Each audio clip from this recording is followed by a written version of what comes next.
Hello, welcome to all of our students. मैं engineer R K Anand, आपका chemistry teacher.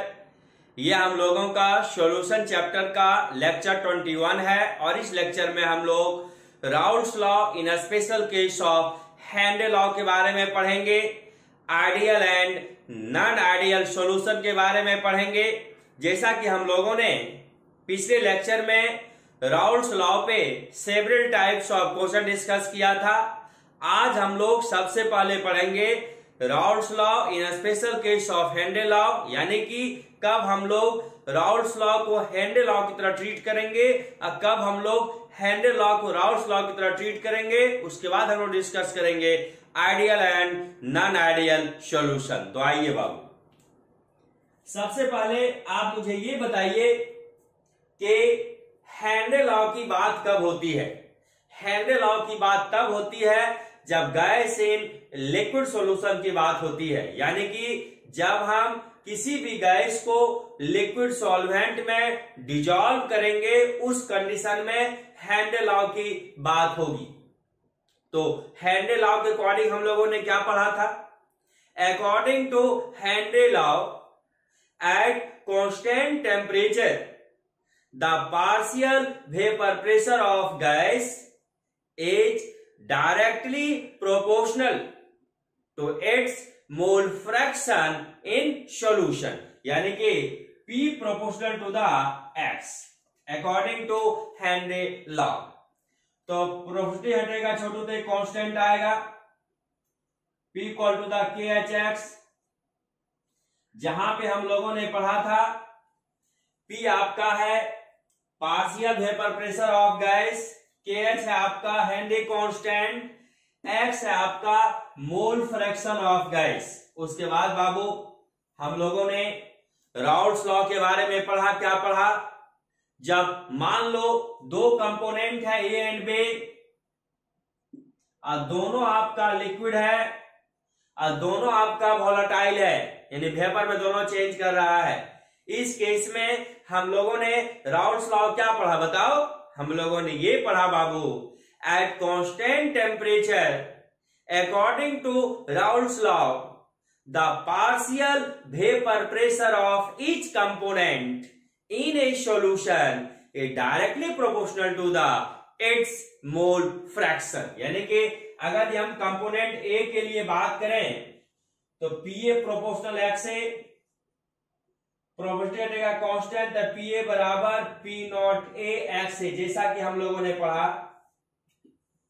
अगर हम कंपोनेंट बी के लिए बात करें पीबी प्रोपोर्शनल एक्स में प्रोपोर्शनल का कांस्टेंट पीबी बराबर P not B x B. बाबू आपको याद है फार्मूला, हमने रिवीजन भी करवाया। मुझे ये बताओ, यहां भी पी है, यहां भी पी है, यहां भी x है, यहां भी x है, तो केवल KH और P नॉट ए का खेला मेला है। यहां भी P है, यहां भी P है, यहां भी x है, यहां भी x है, तो केवल KH और P नॉट B का खेला मेला है। अगर दी KH बराबर P नॉट ए हो जाए या KH बराबर P नॉट B हो जाए, यानी कि हेनरी का जो कांस्टेंट है KH और राउल्ट्स लॉ का जो कांस्टेंट था P नॉट ए और P नॉट B, अगर की बराबर हो जाए तब हम कह सकते हैं Henry law becomes in case of Raoult's law, या Raoult's law becomes in case of Henry law. समझ गए छोटू? Clear that point noted. Topic है छोटे, Raoult's law as a special case of Henry law. Raoult's law को हम लोग कब हेनरी लॉ की तरह ट्रीट करेंगे? According to Henry law P proportional x, जैसा कि मैंने आपको समझाया, तो P बराबर KHX प्रोपोर्शनलिटी का कांस्टेंट आएगा। According to Raoult's law PA proportional x से दो कंपोनेंट, जैसा कि मैंने आपको समझाया, तो PA बराबर P नॉट ए x से, एंड कंपोनेंट B के लिए PB प्रोपोर्शनल x में, तो PB को P नॉट B x में। इन बोथ लॉ, यानी राउल्ट्स लॉ हेनरी लॉ दोनों लॉ की बात हो रही बाबू। In both law the partial vapour pressure of component, component का मतलब A और B, is directly proportional to its mole fraction. बिल्कुल सही, बट क्या प्रोपोर्शनलिटी कांस्टेंट यानी कि के एच और पी नॉट ए और P not B, K H and P not A और P not B are different, बिल्कुल सही।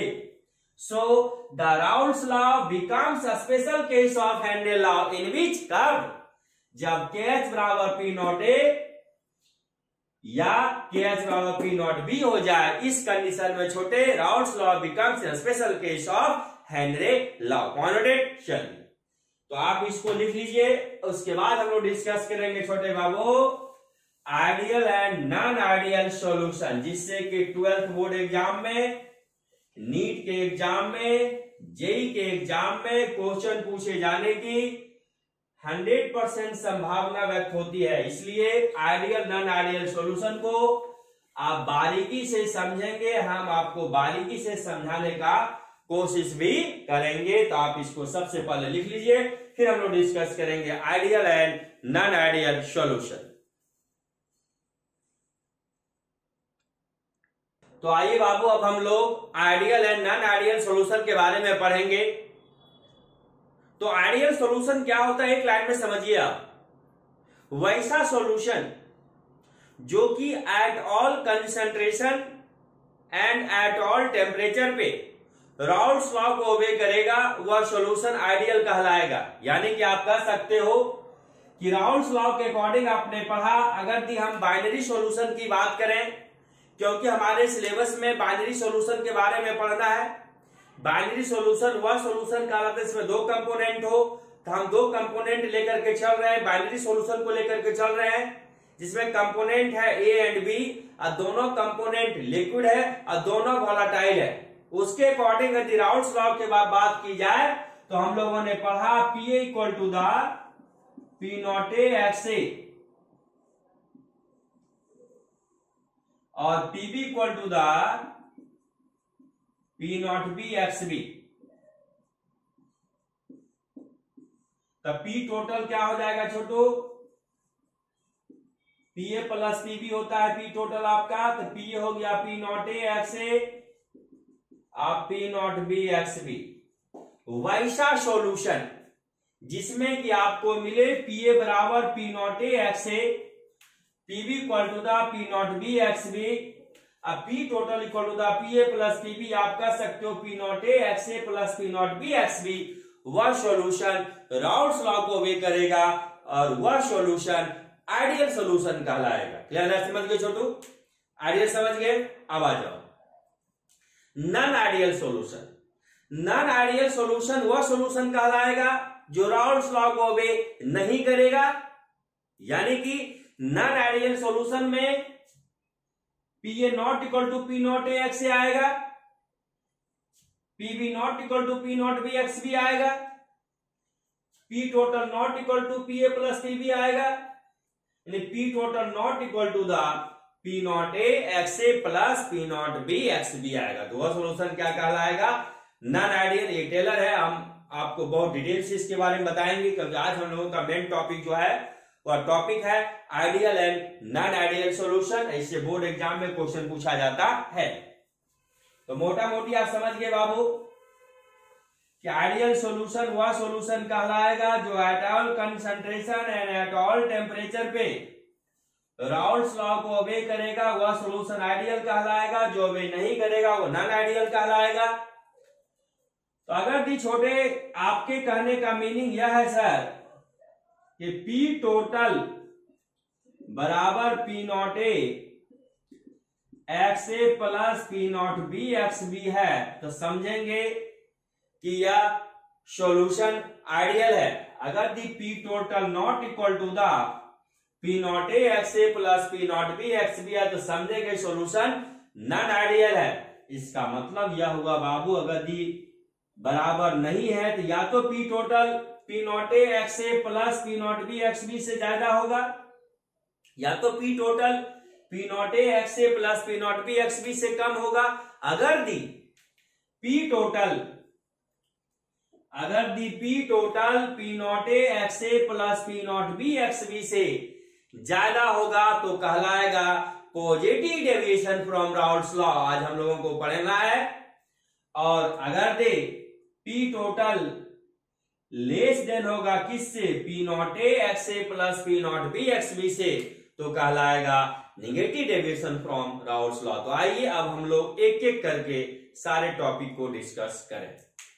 तो छोटे बाबू, मैंने आपसे कहा वैसा सॉल्यूशन जो eight all concentration and at all temperature पे राउल्स लॉ को ओबे करेगा वह सॉल्यूशन आइडियल कहलाएगा, और वैसा सॉल्यूशन जो राउल्स लॉ को ओबे नहीं करेगा वह सॉल्यूशन नॉन आइडियल कहलाएगा।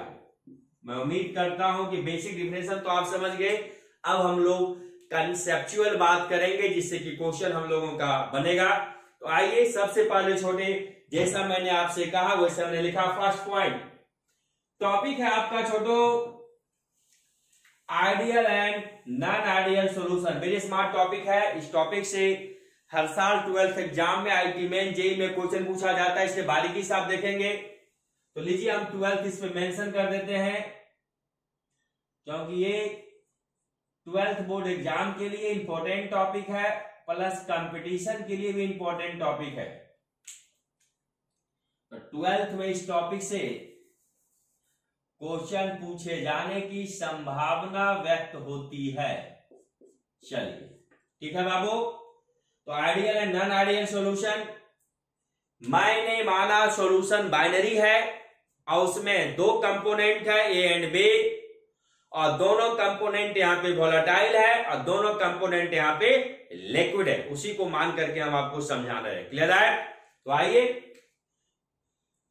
पहला हम पढ़ने जा रहे हैं छोटे बाबू आइडियल सॉल्यूशन, उसके बाद हम लोग डिस्कस करेंगे नॉन आइडियल सॉल्यूशन। बारीकी से आप उसको समझेंगे, जो जो पॉइंट को हम टिक लगाएंगे उसको आप खास करके एग्जाम में लिखिएगा और उसको ध्यान दीजिएगा, तो आराम से क्वेश्चन आपसे बन जाएगा। आइडियल सॉल्यूशन, तो सॉल्यूशन मैंने क्या लिया, mixture of two liquid A and B. किसका सॉल्यूशन की बात हो रही है, mixture of two liquid A and B, यानी बाइनरी सॉल्यूशन की बात हो रही है जिसमें दो कंपोनेंट है ए एंड बी, दोनों लिक्विड है, दोनों वोलेटाइल है। तो फर्स्ट पॉइंट छोटे आइएगा आइडियल सॉल्यूशन के लिए, पहला पॉइंट आप ध्यान दीजिएगा, ए solution which obey Raoult's law, जैसा कि मैंने आपसे कहा eight all concentration. Sir eight all concentration का मीनिंग क्या है, मुझे ये बताइए। कंसंट्रेशन बराबर आपने पढ़ा होगा अमाउंट ऑफ सॉल्यूट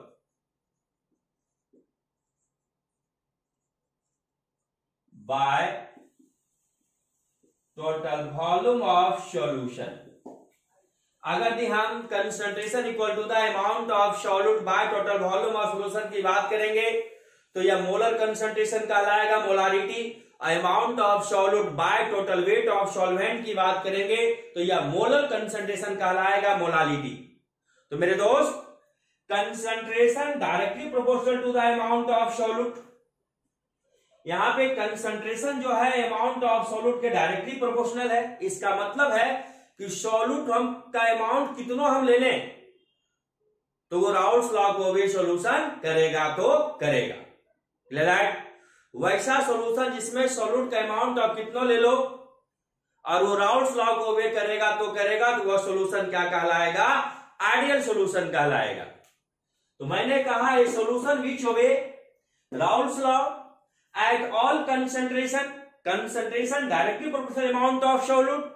आप कितना सॉल्यूट का अमाउंट ले लीजिए, सॉल्यूशन क्या है, राउल्स लॉ को ओबे करेगा, तो वो सॉल्यूशन क्या कहलाएगा, आइडियल सॉल्यूशन कहलाएगा। मैंने कहा छोटे solution which obey Raoult's law at all concentration and at all temperature, किसी भी टेम्परेचर पे, इज कॉल्ड आइडियल सॉल्यूशन। समझ गए छोटू? तो फर्स्ट पॉइंट को मार्क करना है, डिफिनेशन है आपका, एकदम बेसिकली सबको याद रहना चाहिए, बोर्ड एग्जाम इसको पक्का लिखना है।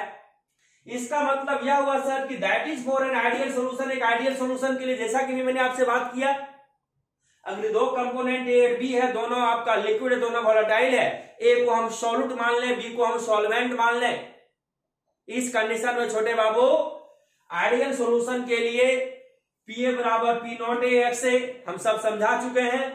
PB equal to P not B x B, तो पी टोटल बराबर हो जाएगा पी ए प्लस पीबी यानी P not A x A plus P not B x B.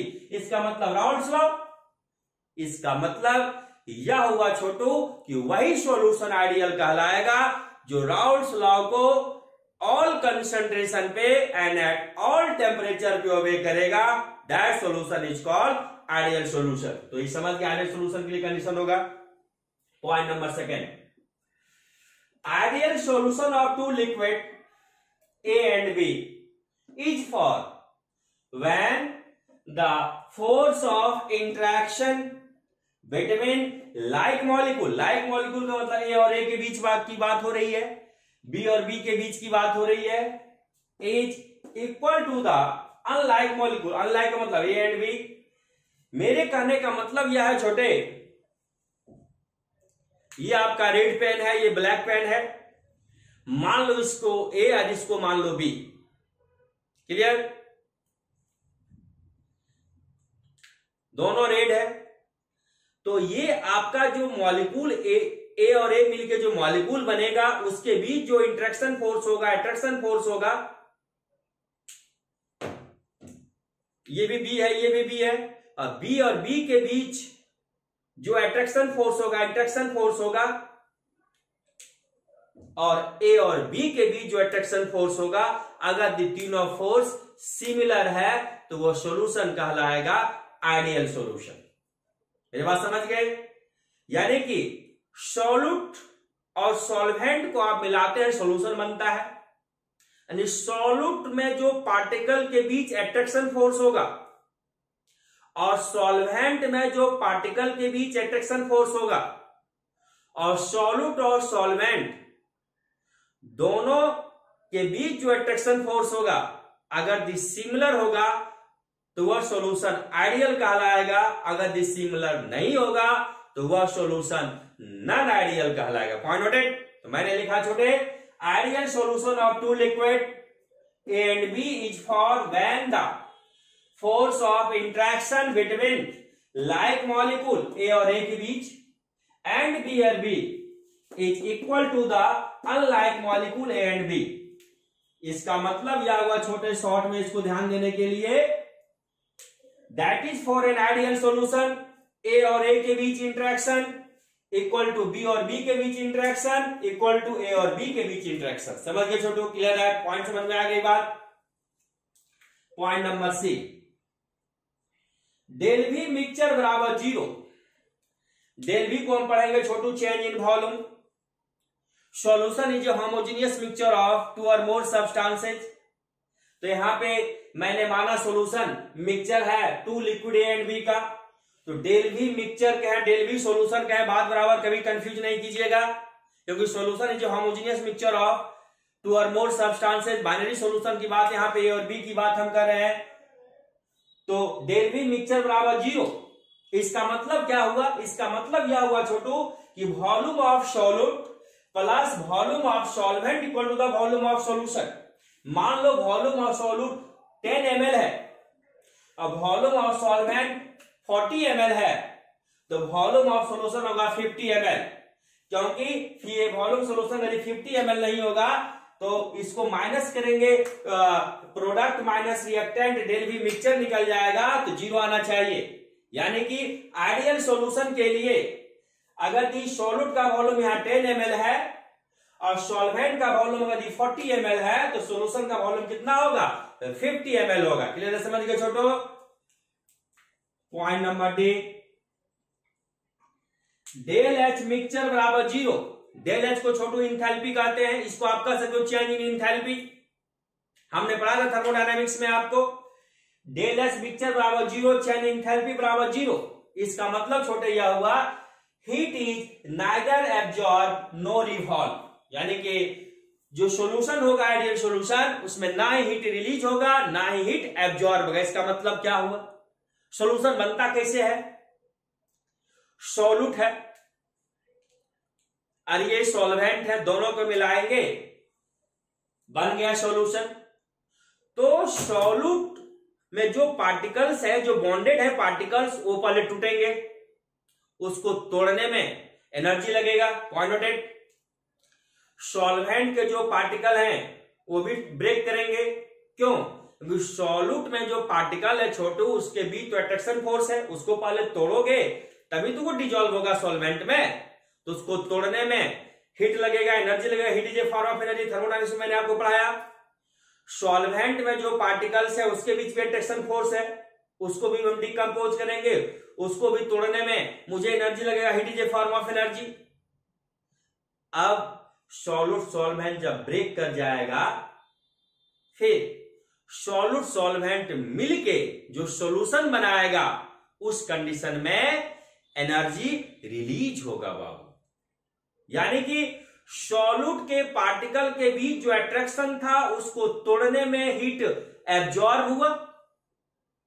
Solvent molecule के बीच के पार्टिकल के बीच जो अट्रैक्शन था उसको तोड़ने में हीट एब्जॉर्ब हुआ। उसके बाद सॉल्यूट और सॉल्वेंट जब मिलके सॉल्यूशन बनाया, उस कंडीशन में हीट क्या हुआ? रिलीज हुआ। क्योंकि आप जानते हो bond dissociation is the endothermic process और bond formation is the exothermic process.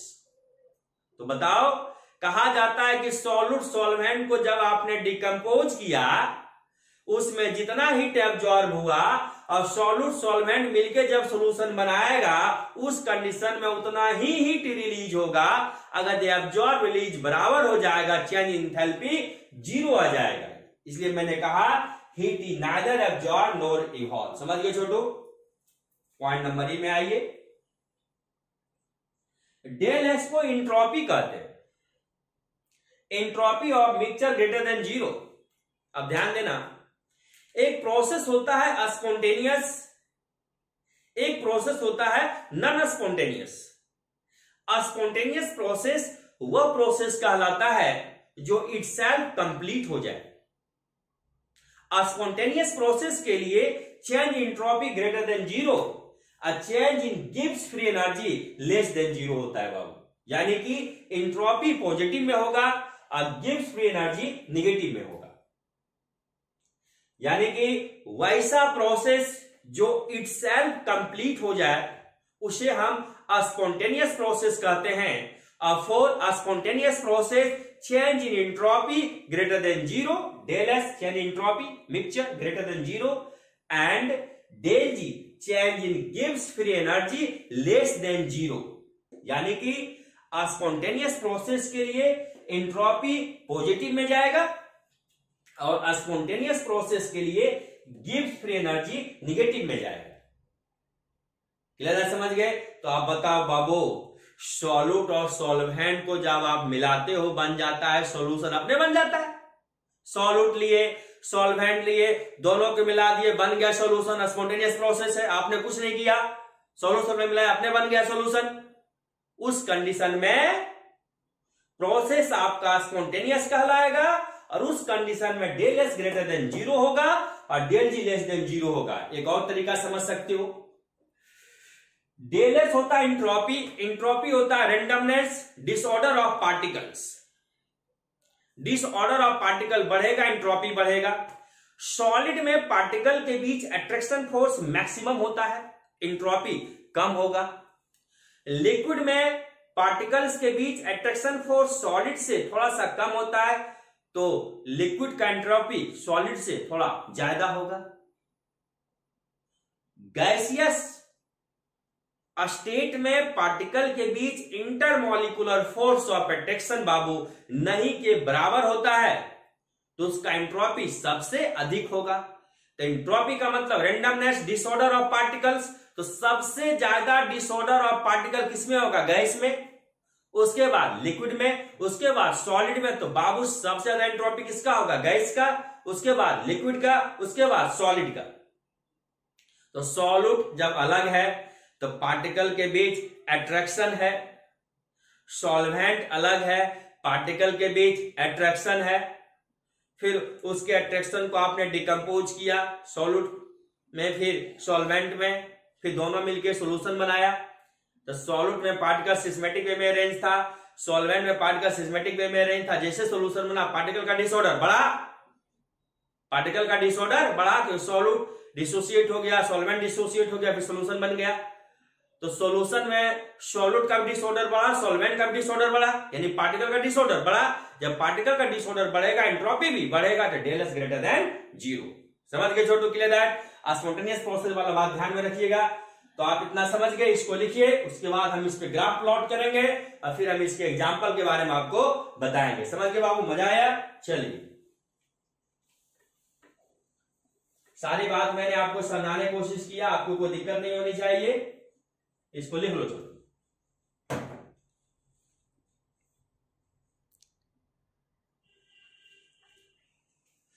तभी छोटू हम लोगों ने आइडियल और नॉन आइडियल सॉल्यूशन की बात किया।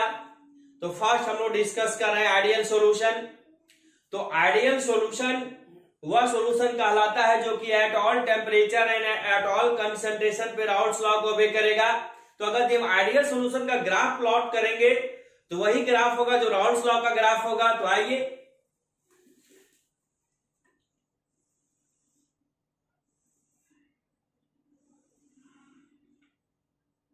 ये आपका एक्स एक्सिस पे मैंने मोल फ्रैक्शन लिया, वाई एक्सिस पे मैंने वेपर प्रेशर लिया।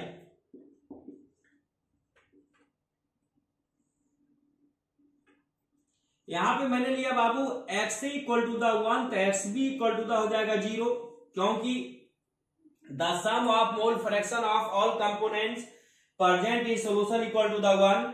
तो एक्स से 1 है तो एक्स बी 0, तो यहां पे हम लोगों को क्या मिलेगा? पी नॉट ए मिलेगा प्योर फॉर्म, क्योंकि यहां पे केवल हम किसकी वेपर प्रेशर की बात करेंगे? सॉल्यूट की वेपर प्रेशर की बात करेंगे।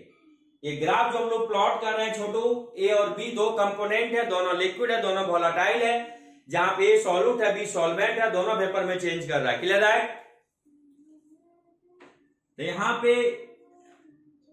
एक्स ए बराबर 0, तो एक्स बी बराबर 1, तो हमको क्या मिलेगा? पी नॉट बी मिलेगा। मान लो कि सॉल्वेंट यानी कि बी जो है आपका मोर वोलाटाइल है, तो इसको थोड़ा ऊपर लिखेंगे। यहां पे केवल हमको प्योर फॉर्म मिलेगा बी का वेपर प्रेशर।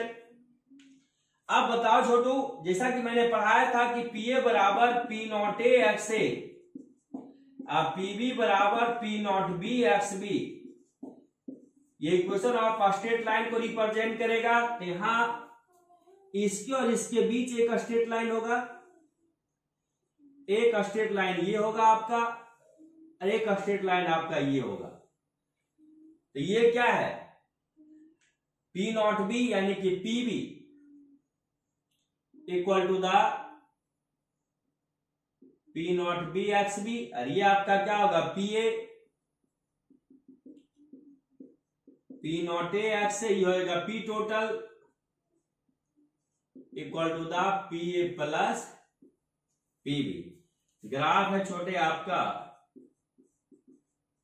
मोल फ्रैक्शन वर्सेज वेपर प्रेशर। चलिए राउल्ट्स लॉ का ग्राफ एक बार और आपका रिवीजन हो गया। अब हम लोग आइडियल सॉल्यूशन के लिए एग्जांपल किस प्रकार से लेंगे? जैसा कि हम लोगों ने पढ़ा कि दो कंपोनेंट ए और बी अगर ये आपका है, दोनों लिक्विड है, तो ए और ए के बीच जो अट्रैक्शन फोर्स होगा, बी और बी के बीच जो अट्रैक्शन फोर्स होगा, और ए और बी के बीच जो अट्रैक्शन फोर्स होगा, तीनों क्या होगा? बराबर होगा। इसका मतलब यह हुआ छोटू, ए और ए के बीच जो अट्रैक्शन है, बी और बी के बीच जो अट्रैक्शन है, ए और बी के बीच अट्रैक्शन है, तभी बराबर हो सकता है जब सॉल्यूट और सॉल्वेंट सिमिलर नेचर का हो। तो सॉल्यूट और सॉल्वेंट अगर ये सिमिलर नेचर का होगा तब वो सॉल्यूशन आइडियल कहलाएगा। सिमिलर नेचर का मतलब सेम फैमिली से बिलोंग करे।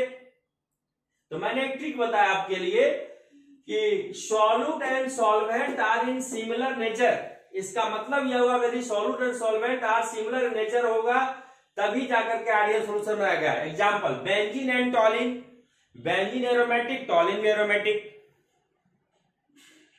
एन हेक्सेन एन हेप्टेन, ईबी अल्केन फैमिली, ईबी alkane family. Bromo ethane, chloro ethane, alkyl halide, alkyl halide.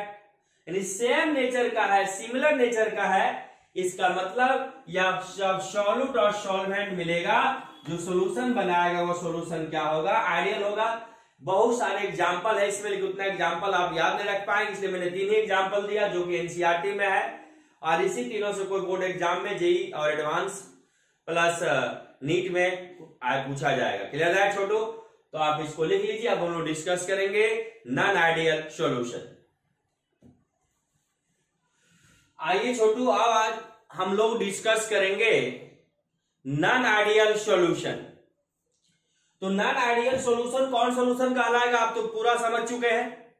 Non ideal solution वह सॉल्यूशन कहलाएगा जो राउल्स लॉ को ओबे नहीं करेगा, यानी कि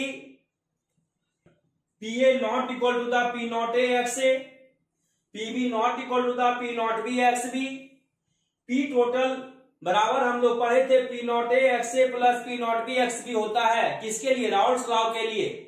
लेकिन ये नॉन आइडियल सॉल्यूशन है, ये राउल्स लॉ को ओबे नहीं करेगा। इस कंडीशन में आप कह सकते हो P total not equal to the P A plus P B, या आप कह सकते हो P total not equal to the P not A x A plus P not B x B. तो आइए एक एक करके, जैसा हम लोगों ने आइडियल सॉल्यूशन समझा, नॉन आइडियल को भी समझ लेते हैं। नॉन आइडियल सॉल्यूशन मैंने कैसा लिया? Mixture of two liquid A and B, यानी कि बाइनरी सॉल्यूशन की बात मैंने किया। 2 कंपोनेंट है ए एंड बी, ए आपका सॉल्यूट हम लोगों ने माना, बी आपका मैंने सॉल्वेंट माना, और दोनों लिक्विड है, दोनों वोलेटाइल है, यानी कि बाइनरी सॉल्यूशन की बात हो रही है। तो सॉल्यूशन मैंने माना mixture of two liquid A and B. पहला पॉइंट समझो, a solution which do not obey Raoult's law is called non ideal solution. अच्छा समझ चुके हैं, इसका मतलब यह हुआ वो that is for non ideal solution P A not equal to the P not A x A and P B not equal to the P not B x B. आप कह सकते हो P total not equal to the P A plus P B, या आप कह सकते हो P total not equal to the P not A x A plus P not B x B. पहला पॉइंट समझ में आ गया। दूसरा point, when the force of interaction between like molecule A और A and B is not equal to the unlike molecule A and B, then non-ideal solution is for। इसका मतलब यह हुआ बाबू कि सॉल्यूट मॉलिक्यूल में जो पार्टिकल्स हैं उसके बीच जो फोर्स ऑफ अट्रैक्शन है, और सॉल्वेंट मॉलिक्यूल में जो पार्टिकल्स है उसके बीच जो फोर्स ऑफ अट्रैक्शन है वो सिमिलर नहीं है। और सॉल्यूट सॉल्वेंट मिलकर जो सॉल्यूशन बनेगा, सॉल्यूशन में जो पार्टिकल्स है उसके बीच जो फोर्स ऑफ अट्रैक्शन है वो भी सिमिलर नहीं है। किसका? ए और बी और बी का। इसका मतलब यह हुआ ए और ए के बीच जो फोर्स ऑफ अट्रैक्शन होगा, बी और बी के बीच जो फोर्स ऑफ अट्रैक्शन होगा वो इक्वल नहीं होगा किसका? ए और बी के बीच के फोर्स ऑफ अट्रैक्शन का। समझ गए छोटे सरकार? तो आइए मैंने क्या लिखा, ध्यान दीजिएगा।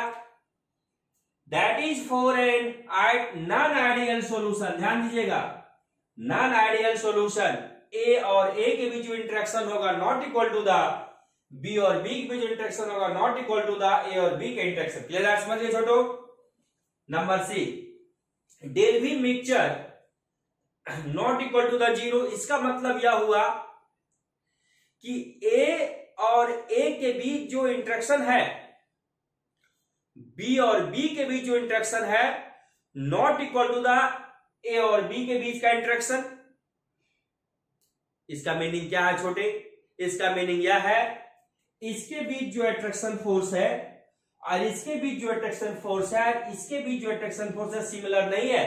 तो स्वाभाविक है, अगर आप जानते हो कि अट्रैक्शन बढ़ेगा तो साइज घटेगा, साइज घटेगा वॉल्यूम भी घटेगा, और अट्रैक्शन अगर आपका कम हो जाएगा रिपल्सन बढ़ेगा, साइज भी बढ़ेगा, वॉल्यूम भी बढ़ेगा। जब बाबू अट्रैक्शन फोर्स सिमिलर नहीं है तो वॉल्यूम कहां से इक्वल होगा? इसका मतलब change in volume not equal to the 0। Point number D, change in enthalpy mixture not equal to 0। बिल्कुल सही। ए और ए के बीच के अट्रैक्शन को तोड़ने में हीट लगा, बी और बी के बीच के अट्रैक्शन को तोड़ने में हीट लगा, तब जाके ए और बी मिला, तो तोड़ने में तो हिट लगा, और जब ए और बी मिलके ए बी मॉलिक्यूल बनाया उस कंडीशन में हिट रिलीज हुआ। तो जब बाबू अट्रैक्शन इज सिमिलर नहीं है तो क्या जितना तोड़ने में हिट लगेगा उतना हिट रिलीज होगा? नहीं। जब अट्रैक्शन सिमिलर होता तो जितना हिट एब्जॉर्ब होता उतना हिट रिलीज होता, लेकिन जब अट्रैक्शन इज सिमिलर नहीं है तो इक्वल अमाउंट में हिट रिलीज और एब्जॉर्ब नहीं होगा। इस कंडीशन में enthalpy not equal to the zero. हमारी non ideal solution show either positive और negative deviation from Raoult's law. हम आपको बता चुके हैं फर्स्ट टाइम में जब हम लोग लेक्चर स्टार्ट किए। एक बार और समझ लीजिए, अगर दी छोटे पीए बराबर नहीं होगा पी नॉट एक्स ए का, इस कंडीशन में या तो ज्यादा होगा पीए किससे? पी नॉट एक्स से। अगर पीए ज्यादा होगा पी नॉट एक्स से तब ये कहलाएगा positive deviation from Raoult's law. अगर दी पीए कम होगा किससे? पी नॉट एक्स से, तब ये कहलाएगा negative deviation from Raoult's law. इस तरह इसमें भी देख सकते हैं, पी बी अगर दी ज्यादा होगा P not B x B से, positive deviation from Raoult's law. P B कम होगा P not B x B से, negative deviation from Raoult's law. इसे देख सकते हैं, अगर दी बराबर नहीं तो या तो ज्यादा या तो कम होगा। अगर दी पी टोटल ग्रेटर होगा P naught X A plus P not B x B से, positive deviation from Raoult's law. P total less than होगा P naught X A plus P not B x B से, negative deviation from Raoult's law. तो समझ गए छोटो, आप इसको लिखिए। अब हम लोग डिस्कस करेंगे इस पॉइंट को, non ideal solution so either positive और negative deviation from Raoult's law. तब हम लोग पढ़ेंगे पॉजिटिव और negative deviation from Raoult's law. लिखा जाए, अभी हम लोग छोटू डिस्कस कर रहे थे नॉन आइडियल सॉल्यूशन। तो बारीकी से हम लोगों ने देखा कि नॉन आइडियल सॉल्यूशन में सॉल्यूट स्पेसीज के बीच जो फोर्स ऑफ अट्रैक्शन होगा और सॉल्वेंट स्पेसीज के बीच जो फोर्स ऑफ अट्रैक्शन होगा, सॉल्यूट सॉल्वेंट मिलकर जो सॉल्यूशन बनेगा उसके बीच जो फोर्स ऑफ अट्रैक्शन होगा वो सिमिलर नहीं होगा। क्लियर है? तो एग्जांपल पॉइंट ऑफ व्यू से अगर आपसे पूछा जाए कि बताइए कि नॉन आइडियल सॉल्यूशन का एग्जांपल किस प्रकार हम लोग दे सकते हैं, तो नॉन आइडियल सॉल्यूशन वह सॉल्यूशन कहलाएगा जिसमें सॉल्यूट सॉल्वेंट दोनों जो है डिफरेंट नेचर का होगा, यानी कि solute and solvent are in different in nature. आप ट्रिक है आपका, सॉल्यूट एंड सॉल्वेंट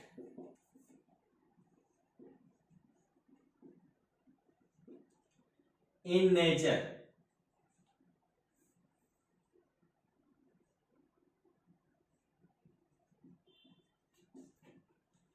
जब आपसे नॉन आइडियल सॉल्यूशन का एग्जांपल पूछेगा तो आप पकड़िएगा कि सॉल्यूट सॉल्वेंट उसमें डिफरेंट नेचर का होगा। Solute and solvent are different in nature, क्योंकि सॉल्यूट मॉलिक्यूल के बीच जो फोर्स ऑफ अट्रैक्शन है वो force of attraction solvent molecule के बीच इक्वल नहीं है, और सॉल्यूट सॉल्वेंट मिलके जो सॉल्यूशन बनाएगा उसके बीच भी जो फोर्स ऑफ अट्रैक्शन है सॉल्यूट सॉल्वेंट के बराबर नहीं है। इसका मतलब solute and solvent are different in nature. Acetone ketone है और ये क्या है? एल्कोहल है। दोनों दो फैमिली का, डिफरेंट नेचर का मतलब क्या? दो फैमिली का हो। एसीटोन और CH2 दोनों दो फैमिली का है। वाटर और इथेनॉल दोनों दो फैमिली का है। एसीटोन और क्लोरोफॉर्म दोनों दो फैमिली का है। वाटर नाइट्रिक एसिड दोनों डिफरेंट फैमिली का है। फिनॉल एनिलीन दोनों डिफरेंट है। फिनॉल एनिलीन है, एमाइन ग्रुप इसमें रहेगा, इसमें OH ग्रुप रहेगा। समझ गए? तो डिफरेंट नेचर का अगर सॉल्यूट सॉल्वेंट हो जो मिलके सॉल्यूशन बनाएगा वो नॉन आइडियल कहलाएगा। तो छोटे अब हम लोग डिस्कस करेंगे, अभी हमने पढ़ा है कि non ideal solution either show positive और negative deviation from Raoult's law. तो अब हम डिस्कस करेंगे पॉजिटिव और negative deviation from Raoult's law.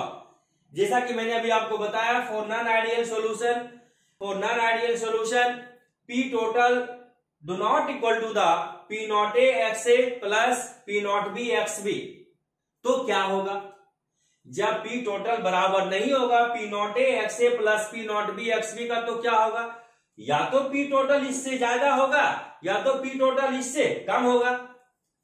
That is P total greater हो सकता है किससे, P not A x A plus P not B x B से। तब छोटे सॉल्यूशन जो है S H W show positive deviation from Raoult's law. ये भी हो सकता है कि पी टोटल लेस देन किससे, P not A x A plus P not B x B से। तो सॉल्यूशन होगा बाबू S H O W show negative deviation from Raoult's law. समझ में आ गई बात। अगर the P total greater than P not A x A plus P not B x B, तो solution show positive deviation from Raoult's law. अगर the P total less than P not A x A plus P not B x B, then solution show negative deviation from Raoult's law. Clear है। अब हम लोग discuss करेंगे positive deviation from Raoult's law and negative deviation from Raoult's law. इसको आप लिख लीजिए।